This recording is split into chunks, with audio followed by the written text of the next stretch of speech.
कारखान्याच्या परिसरात जेव्हा देशमुख साहेबांचा पप्पांचा पुतळा पाहिला, ह्या पुतळ्याला पाहून आपण काय करायला पाहिजे? आपण खरं म्हणजे तर त्या पुतळ्याला पाहून त्यांच्याकडून प्रेरणा घेतली पाहिजे. आणि साहेबांकडून प्रेरणा घेण्यासाठी त्यांचं कार्य तर आहेच, आणि त्या कार्याबद्दल मला वाटतं की इथं उपस्थित आदरणीय व्यासपीठ तर नक्की बोलेलच. पण मला असं वाटतं मुलगा म्हणून की विलासराव देशमुख हे माणूस म्हणून काय होते त्यांच्याकडून आपण प्रेरणा घेतली पाहिजे.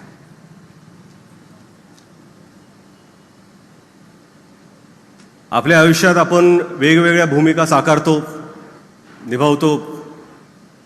जन्म झाला की मुलाची भूमिका, भावाची भूमिका, लग्न झालं की पतीची भूमिका, मूल झालं की पिताची भूमिका, आणि कधी कधी मित्र.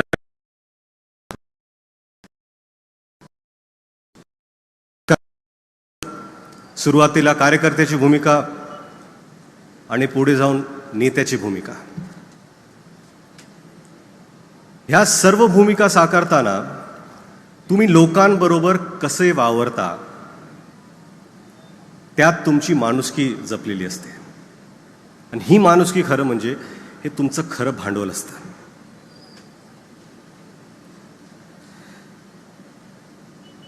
मला असं वाटतं की मुलगा म्हणून आमचे आजोबा आणि साहेबांचं नातं हे खरंच अतिशय प्रेमळ आणि आदरयुक्त होतं.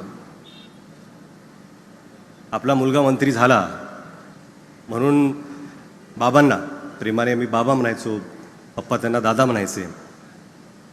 कौतुक होतं, आदर होता की जनकल्याणाच्या कामामध्ये ते सहभागी आहेत, लोकांचं कल्याण करतायत, काम करतायत. एक पिता म्हणून तो अभिमान असतोच. कौतुक बरंच केलं त्यांनी.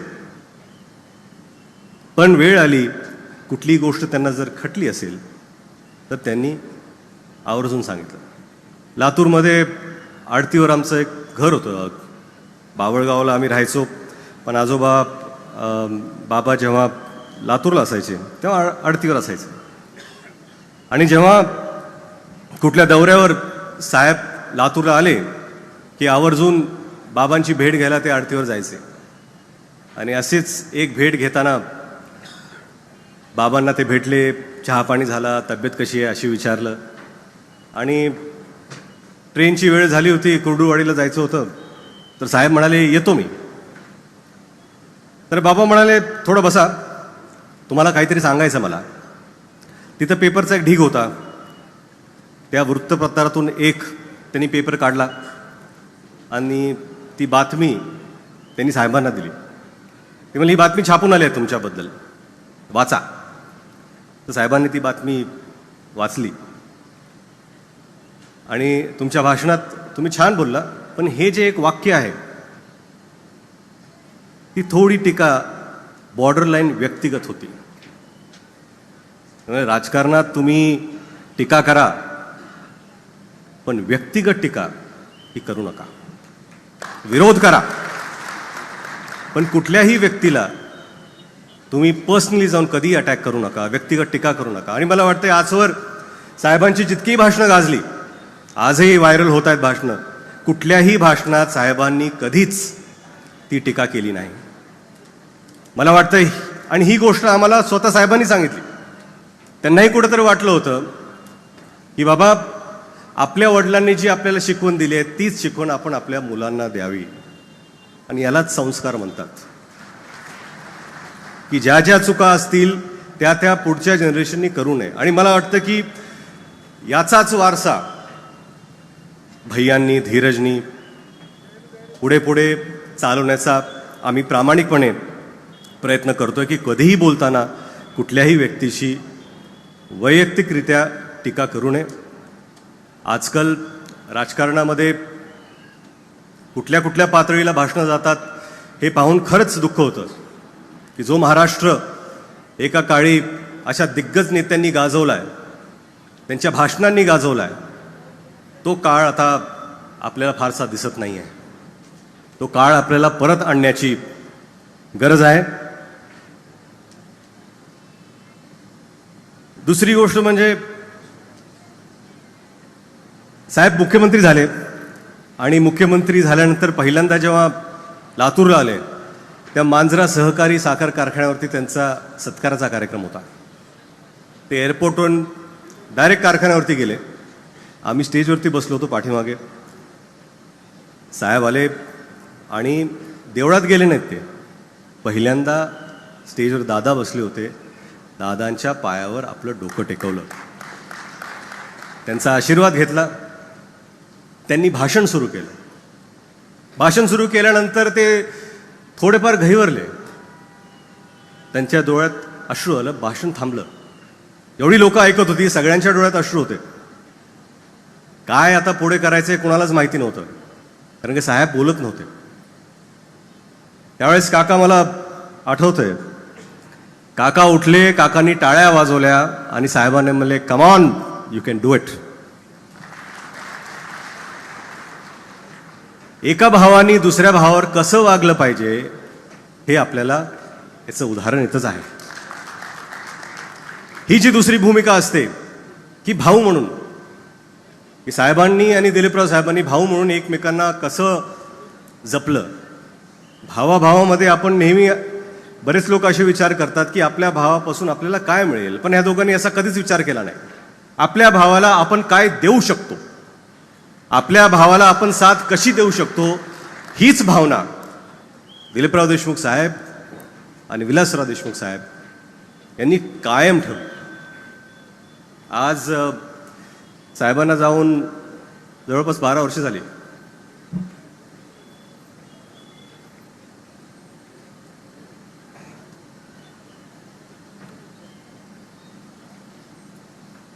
थोडीफार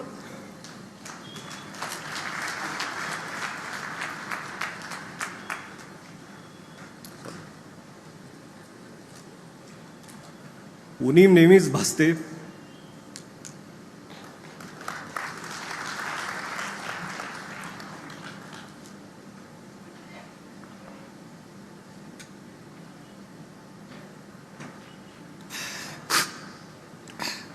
पण ही उणीव आपल्याला कधी भासू नये म्हणून काका हे नेहमीच मागे उभे राहिले की ह्याच्यासाठी उभे राहिले की आपल्या मुलाला गरज असली तरी मी आहे आणि गरज नसली तरी मी आहे. काकांना बऱ्याचशा वेळेस बोलता आलं नाही, पण आज मला वाटतं की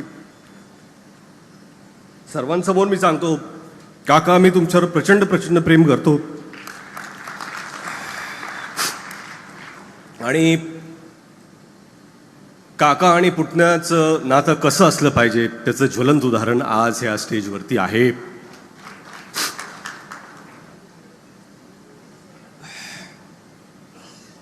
आणि मुलगा म्हणून साहेबांनी कधीच आम्हाला रोखलं नाही. म्हणजे वडील म्हणून असतं ना की तू हे कर, तू ते कर, असं झालं पाहिजे, असं केलं पाहिजे. आई वडिलांनी आम्हाला मोकळी सूट दिली होती. एकच गोष्ट सांगितली, तुम्ही अभ्यास करा, तुमचं शिक्षण पूर्ण करा. भैया केमिकल इंजिनियर झाले, धीरज MBA ते झाले, मी आर्किटेक्ट झालो. परंतु मला वाटतं की त्यांच्याकडून ही गोष्ट शिकण्यासारखी होती की मुलांवर कधी कुठल्याही गोष्टीचा दबाव आणण्याची गरज नाही. त्यांची स्वप्ने त्यांना जगू द्यावी, त्यांना आयुष्यात जे करायचं आहे ते करू द्यावं. आपण खंबीरपणे फक्त त्यांना जिथे उडायचं आहे त्यांच्या उडाणासाठी, भरारीसाठी आपण फक्त हवा द्यावी, तेवढंच काम त्यांनी केलं.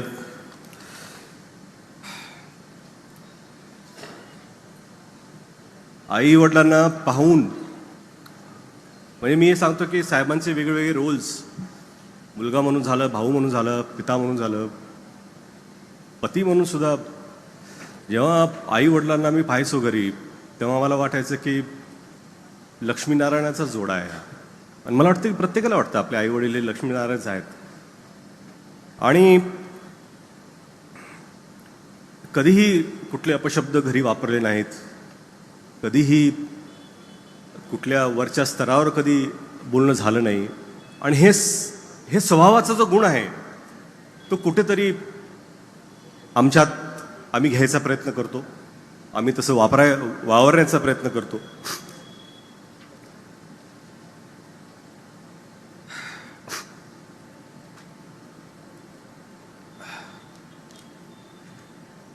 बोलण्यासारखं बरंच आहे. राजकीय त्यांच्या कारकिर्दीत काय काय झालंय इथले मान्यवर बरंच बोलतील. पण तुम्हाला एवढं सांगायचं आहे की साहेबांचा पुतळा इथे आहे, त्यांच्याकडून आपण खरंच प्रेरणा घेतली पाहिजे. कार्य म्हणून तर घ्याच, परंतु विलासराव देशमुख एक व्यक्ती म्हणून तुम्ही प्रेरणा घ्यावी, एवढीच अपेक्षा करतो. परत एकदा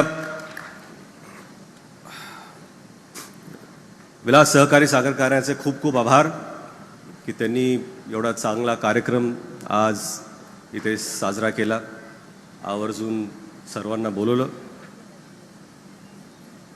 अमित भैया, तुमच्याकडून लातूरच्या तर खूप अपेक्षा आहेतच,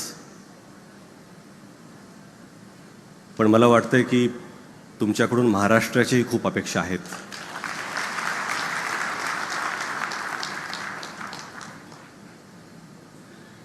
आणि आता ती वेळ आलेली आहे की तुम्ही ते पाऊल घेतलं पाहिजे. तुमच्यासाठी खूप खूप शुभेच्छा भैया. जय हिंद, जय महाराष्ट्र.